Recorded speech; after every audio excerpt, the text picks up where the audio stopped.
listening to PetLifeRadio.com. Welcome to Animal Rights on Pet Life Radio. This is your host, Tim Link, and I'm excited to be here as usual. Thanks for joining us today. My guest today is Georgia Writers Association President, author, and blogger Cherie Miller. And Cherie will be coming on talking to us today about her blog, Pet Peeves, which features a lot of helpful articles and advice for people and their pets, as well as the blog entries about the animals that we have pet peeves about, or silly little things, or things that maybe get on our nerves a little bit about our animals as well. So we'll talk to Cherie here in a moment about her blog, Pet Peeves. But first, I'd like to talk to you about a wonderful site. I want to make sure everybody's aware of it. It's called freekibble.com. Freekibble.com. Freekibble.com was started by an 11-year-old by the name of Mimi Osland. And one day, Mimi decided that she wanted to do a little bit more to help the animals, help feed the animals, the hungry cats and dogs at her local animal shelter in Bend, Oregon was her first effort. And so she got the word out, started getting donations, started getting food together, and came up this wonderful program called freekibble.com. Since then, it's expanded rapidly. It's a nationwide program, and supports animals in shelters and providing them free kibble and helping them maintain themselves while they're in the shelters looking for their right and perfect forever homes. As you know, there are tens of thousands of dogs and cats in animal shelters across the country, and Mimi and her team wanted to do something to help. And, all those animals need fed a good meal several times a day, as I know, as a former president of a local humane society myself. You can never have too much great kibble for the animals.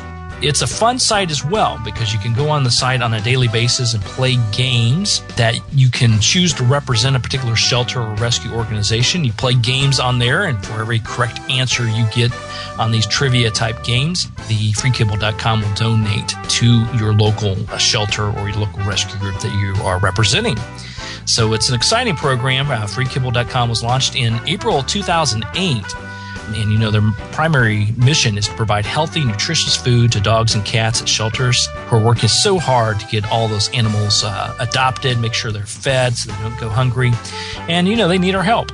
So in addition to providing free kibble to her local group, the Humane Society of Central Oregon, Mimi and Free Kibble are feeding as many as thousands of dogs and cats in shelters across the nation, rescues through food banks across the country every single day.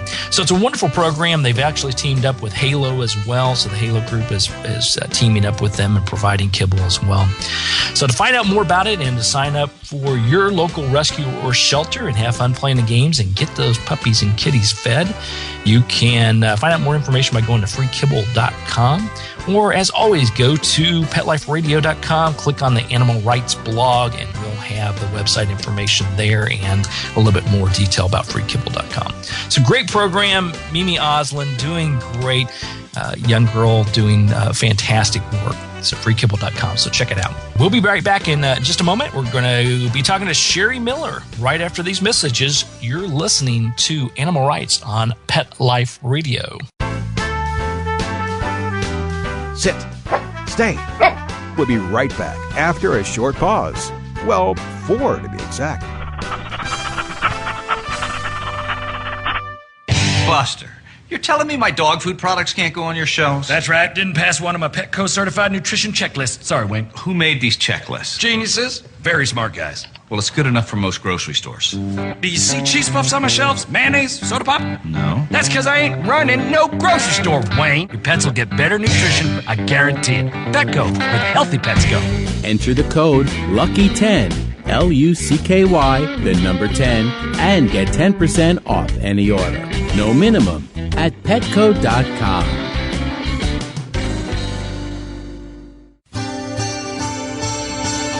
I play tennis because I love to. But inside, I want to win. Take away the court, the net.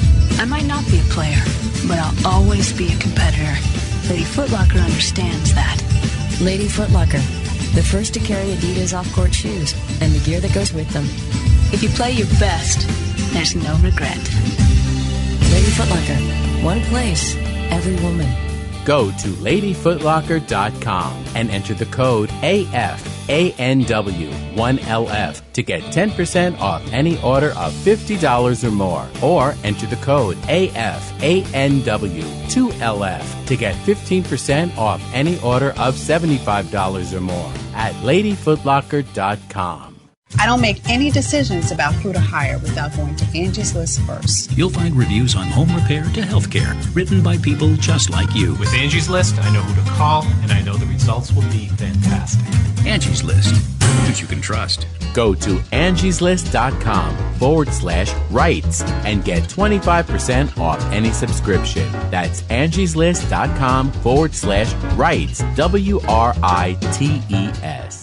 Hi everybody, I'm Megan Blake here with my sidekick Super Smiley, the giant mutt and spokes dog for throwaways. You're listening to Pet Life Radio, and I'd like to tell you about our brand new show, A Super Smiley Adventure. Our show explores adventures with animals. They can be traveling, out in the world trips, or inner journeys where our animals lead us to inspiration and self-discovery, or just plain fun adventures. Join us here on Pet Life Radio on A Super Smiley Adventure. Good boy. Let's Talk Pets on PetLifeRadio.com. Welcome back. Welcome back to Animal Rights on Pet Life Radio. Joining me now is Cherie Miller. Cherie, thanks for joining us today. Hey, Tim. Thanks for having me on. It's a great pleasure. Now, you have a wonderful little blog site. It's not even a little blog site. It's growing rapidly. And called Pet Peeves. Sure. Yeah. Can you tell us a little bit about the blog site, Pet Peeves? Well, I got inspired because I'm a mom of 7 sons, and that means that I, by default, have become a pet mommy to all kinds of pets that I personally wouldn't choose. For about 4 years, we had 2 12-foot Burmese pythons that lived in the basement. Okay. And that's an example. And then right now we have 2 leopard geckos. And, you know, I prefer my pets with fur on, not slimy and scaly. But I also started this as kind of a place for people to, you do sometimes express frustration with pets, and you want to find answers to those puzzling behaviors to make your life smoother with your pet. So I wanted to provide a place where people could go for answers, and then also maybe share their stories that they don't want to tell anybody about, you know, like what they really do behind closed doors for their pets. So that's kind of what inspired Pet Peeves. Yeah, and Pet Peeves, you know, has wonderful information, fun little articles, little pet peeves on there, and it's about, like you said, all the different types of animals. Because I talk to people all the time. You know, we typically think of a domestic animal as a dog or a cat, or if you live on a farm, you may have a horse. But our young group, our young teenagers, definitely like the geckos and the snakes and all those wonderful animals as well. I was kind of surprised about the 12-foot snakes, but, you know, there's always something new at our house. Exactly. Well, it's exciting. They're fun animals once you get to know them. Great animals, actually. Now, tell us a little bit about blogging in general. I think the listeners are wanting to know a little bit more about when they think of blogs, it may be just putting down ideas and thoughts, but there's really a lot to go into putting together a blog site and getting people to write articles for you and writing your own articles. Give us a little bit about how the trials and tribulations of that. Well, actually, I call it my accidental writing project. I never planned on having a blog. My husband writes for 3 blogs.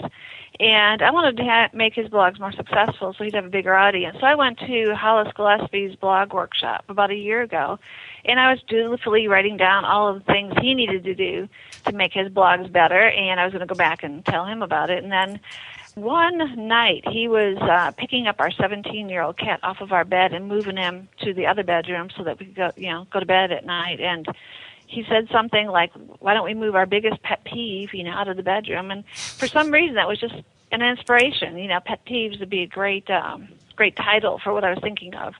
And so I had, in grad school, I got my master's in professional writing here at Kennesaw State. I had been blog burned, if you will. One of our semesters, the assignment was to write a blog every day for a semester. And that just about killed me. It really did. It is a lot of work. Well, it is a lot of work, but also it's very hard when it's kind of free form and you don't have a topic and you don't have a niche. And I think when I had the topic and the niche all come together, it made blogging so much easier. Yeah, absolutely. I think looking back when blogs really started to come out and become popular, it was for the most part just random thoughts and ideas. I knew a lot of people that blogged that basically just said, hey, I got up and ate Cheerios today. But now it's we really all know how boring those are. Exactly. Unless you really are interested in either Cheerios or your friend writing about them. Yes, exactly. But having a particular topic and trying to get great information out there as well as make it fun and interesting, it can be a big challenge. And doing it daily is it's a lot more work than people may anticipate. Yeah, that's true. But one of the things is I've been writing for about 20 years, and my main favorite form of writing is short pieces. Like I did a newspaper column for 8 years up in Chicago called Kidding Around. So I already was used to the coming up with things, on demand, on a schedule that you had to do every week. And so I already had that kind of training, and then I also had done some news articles and things like that. So I already had the ability to write. It just needed a place to put it. So that's really how the blog has worked for me. That's great. That's great. What are, when we go to the website, go to the pet-peeves.org site, what are some of the more interesting articles or advice that our listeners can find on the blog site? Well, a lot of the inspiration, if you will, comes from my own pets. And I have, my son works for a vet, which if you know anything about people who work for a vet, they often get animals that are injured, that are strays. And so I have a stray that my son talked me into, and she's an American Bulldog. And I love her with all my heart, I really do.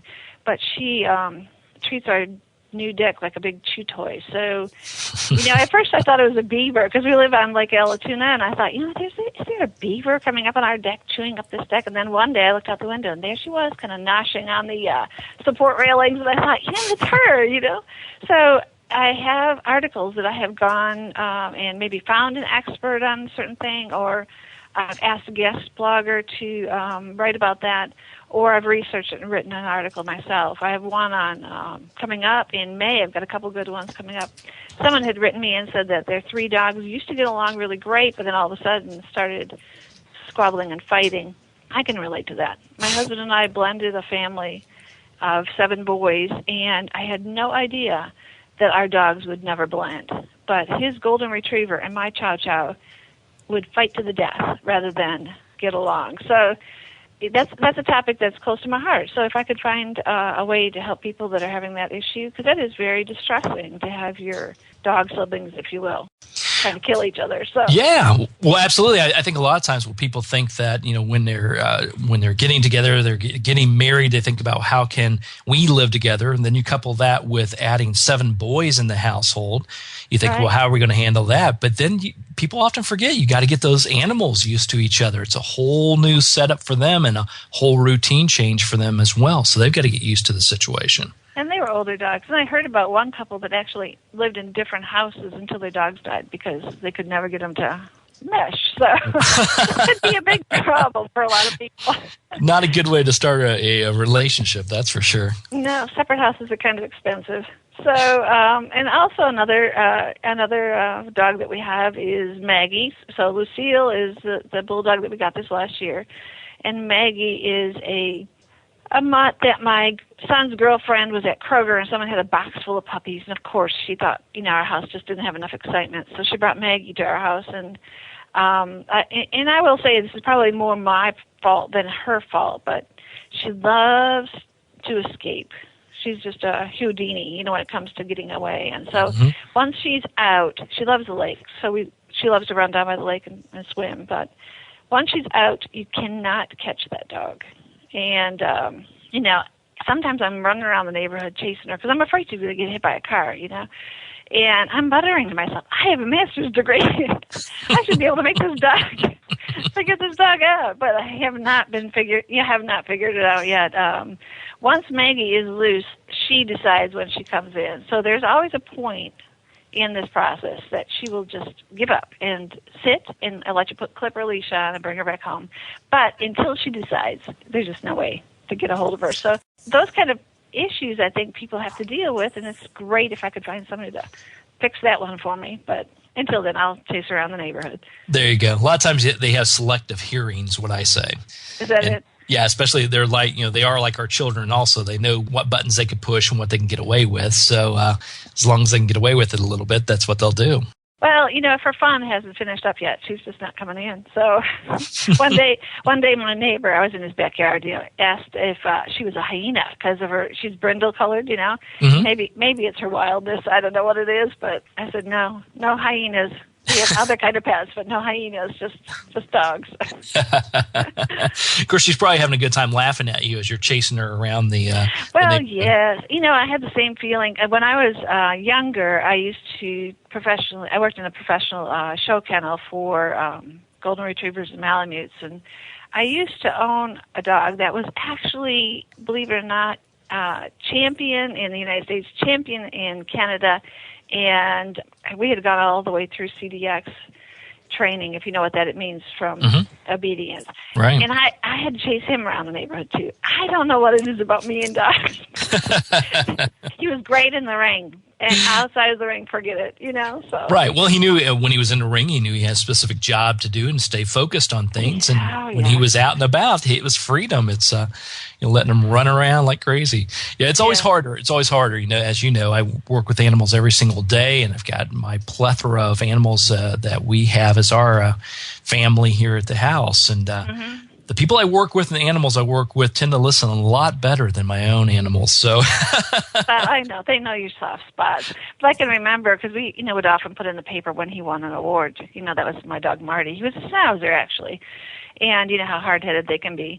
But I can remember a neighbor looking up and going, "Isn't that the one that was just in the paper?" I was like, "Yes, that's the one." That's right. Yeah, my boy Buzz is a schnauzer, and he's probably the most intelligent dog I've ever seen in my life. But he knows when to use that selective hearing to get his way. Exactly. Yeah, exactly. So. All right, we're going to take a little bit of break here, so we'll continue our conversation with Cherie Miller from Pet Peeves right after these messages. You're listening to Animal Rights on Pet Life Radio. Sit. Stay. We'll be right back after a short pause. Well, 4 to be exact. Love your pets but wish their medications were a lot less expensive? They are at 1-800-PET-MEDS. You'll not only save on flea and heartworm medications, but on prescriptions for arthritis, incontinence, thyroid, and more. And you get fast service, free shipping, and a 100% satisfaction guarantee. Plus, our licensed pharmacists ensure accuracy, monitor drug interaction, and more. See why over 5 million people have trusted their pet's health to 1-800-PET-MEDS, America's largest pet pharmacy. Call now or order online. Go to petmeds.com/lucky, LUCKY, to get 10% off any order and free shipping on orders of $39 or more at petmeds.com. Whether they're big, small, hairy, or whatever, you're going to need gear for your feet. And Kids Foot Locker's got all the great shoes and gear that'll get you in the game. Go to kidsfootlocker.com and enter the code AFANW1KF to get 10% off any order of $50 or more. Or enter the code AFANW2KF to get 15% off any order of $75 or more at kidsfootlocker.com. And cover those funky feet.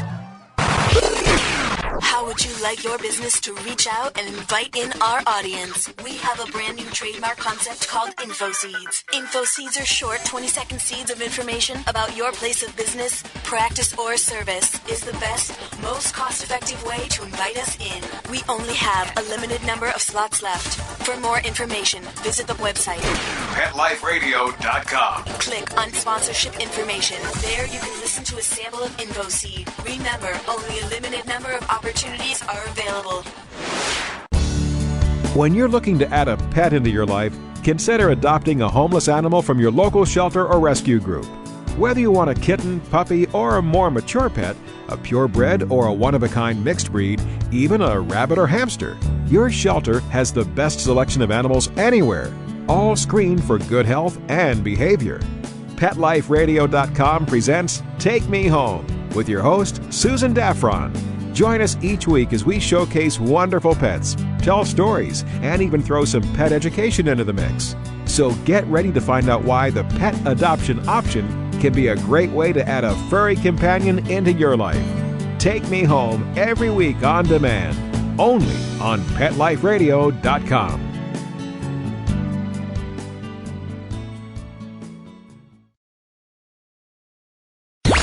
Let's talk pets. Let's talk pets On Pet Life Radio. Pet Life Radio. PetLifeRadio.com. Welcome back. Welcome back to Animal Rights on Pet Life Radio.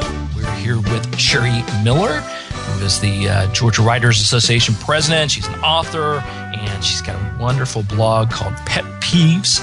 Check it out. It's pet-peeves.org. Now, Cherie, you have a page on your blog that promotes animal rescues and upcoming events that the rescue organizations are hosting.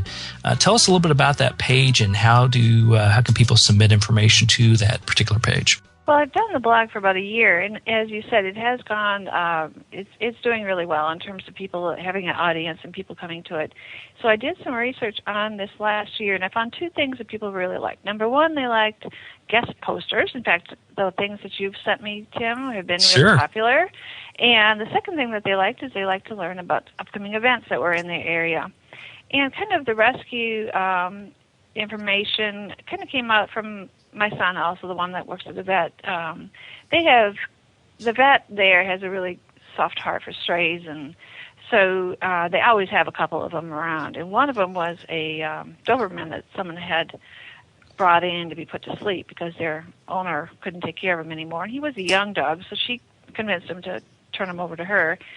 And so I did my first transporting Duke to go up north to a new home in Illinois. So I kind of started learning about the things that rescue groups are doing to really save dogs' lives. And so I found that with the events being so popular, I could very easily just make a page. So I just started making a page and finding rescue events and putting them up there as kind of my way to contribute, since my husband said 2 dogs are enough. So I can't bring any more home. That could be dangerous, listing and participating in some of the rescue fairs and fundraisers. All those beautiful animals that are there. It can be a challenge not to bring another one home. It is. Well, when I was working in the show kennel, I think we had about 25 or 30 dogs that were there all the time. And so, 3, 4 doesn't sound like a lot to me, but to my husband it sounds like a lot. So actually, I'm attending two rescue events coming up in the next couple of weeks, if I can tell you about them. One is this Saturday. It's called Pasta for Overpopulation Prevention. It's going to be in my hometown of Ackworth, and it is sponsored by the Spay Neuter Coalition of Georgia. And then in May 1st, I'm going to be attending the Pet Cotillion, which is going to be hosted by Vicki Locke, and it benefits PALS, which is Pets Are Loving Support, and they kind of help maintain pets in people that have a terminal illness, like maybe they have cancer or things like that. But that one is on May 1st down in Atlanta. I'm looking forward to meeting Victoria Stillwell from Animal Planet. So I'm hoping also to interview both of these women about the type of things that they're involved in. Absolutely. And Victoria Stillwell is a part of Pet Life Radio with her Positively podcast radio show as well. And we're delighted to have her on board, and she does great work, and obviously great work around the Atlanta, Georgia area. And I'm glad you post those. As you know, I participate in quite a few rescue organization events, either speaking, signing, or doing consultations. So there's a couple of them coming up that I'm supporting as well, going to be there. So take a look at that particular page on pet-peeves.org and find out how you can participate. And I think the great thing about it is it's not just all pets for adoption. Of course, they're there, and we want to find them the right and perfect forever homes. But they're great causes. Things like bringing awareness to how important spay and neutering your animals are, and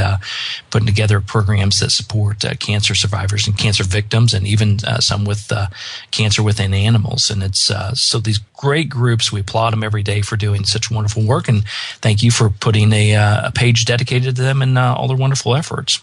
Well, that was just an easy thing to do, and I don't know why I didn't think of it earlier. So I'm glad to have the feedback from the audience on what they would want to see. So it's always good to have that feedback from the audience. Oh, it is, and also to look at that. So because my favorite thing that I like to do is kind of humor has always been my favorite kind of writing, so I kind of like to add that, but it's good to mix it up with other things like events and practical advice for people. Yeah, and I think it's important for a website or a blog to have a good mixture of things that people can enjoy and learn from. Now, Cherie, in addition to being writing for the Pet Peeves blog, you work at Kennesaw State University, and as you mentioned earlier, you work in the Masters of America Studies program, and you have a Master's in Professional Writing.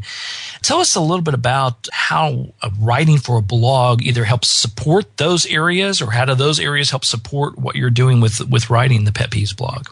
Well, actually, my company, Kennesaw State, sent me to that first blog camp with Hollis Gillespie, and the Pet Peeves was supposed to be my practice blog. In other words, I'd never done it before other than in a school setting, so I wanted to kind of practice with the pet one. Obviously, it's gone farther than I ever planned, and I've also learned kind of things.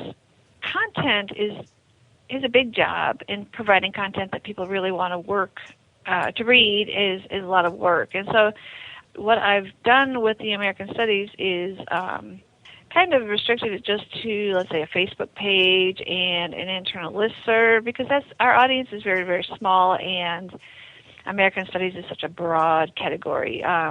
The master's degree here is kind of studying American culture and also our transactions with other cultures. So it can be very broad. It could be music or film, or it could be history or literature. It's just very, very broad. So very hard to blog about something that's so broad. So I think one of the benefits for me being a blogger is that it's allowed me to be seen in other audiences outside of campus, and people are made aware of campus. But I really love working for Kennesaw. We just got named one of the top 100 places to work in Atlanta, and I agree with that, because it's a great environment to be involved in. Yeah, it's a great university, ever growing, expanding quite rapidly, actually. I don't know where we're going to put all those new students, but they're coming. In fact, they're doing parent orientations next week here on campus for everybody coming this fall. So that is always a busy time around the campus, and a lot of excitement. There's always a really great buzz around here, people being really excited about. But I always think of it as achieving their dreams, getting the skills to achieve their dreams. And, just as an example, when I got my master's in professional writing, 2007 is when I graduated. Well, since then, every year since then, I have written a book. I wrote one in 2009, 2010. I've got a new one coming out next month that I co-wrote with my husband. So it's really given me a lot of helping me, achieve my dreams and achieve my goals. So it's been a great place. Yeah, absolutely. Now, as I mentioned earlier, you're the president of the Georgia Writers Association, and everybody can check that out at georgiawriters.org, and we'll also have that posted on our animal rights site on Pet Life Radio. It's a nonprofit organization committed to authors and education and literary events throughout the state of Georgia. I'm a proud member, I'll say, so I'm glad to be part of that organization. But one of the questions I wanted to ask is, within the organization, the Georgia Writers Association, how has your website, your blog site, as well as bloggers in general, been accepted within the community? Because there's a lot of authors, a lot of well-known authors there as well.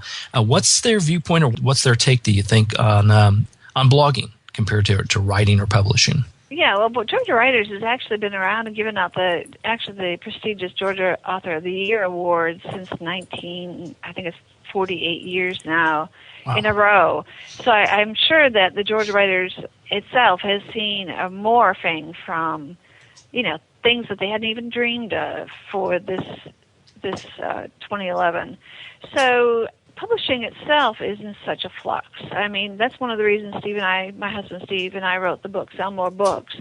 It's kind of to help new authors especially, navigate this ever-changing landscape of publishing. I think that blogging is a wonderful tool.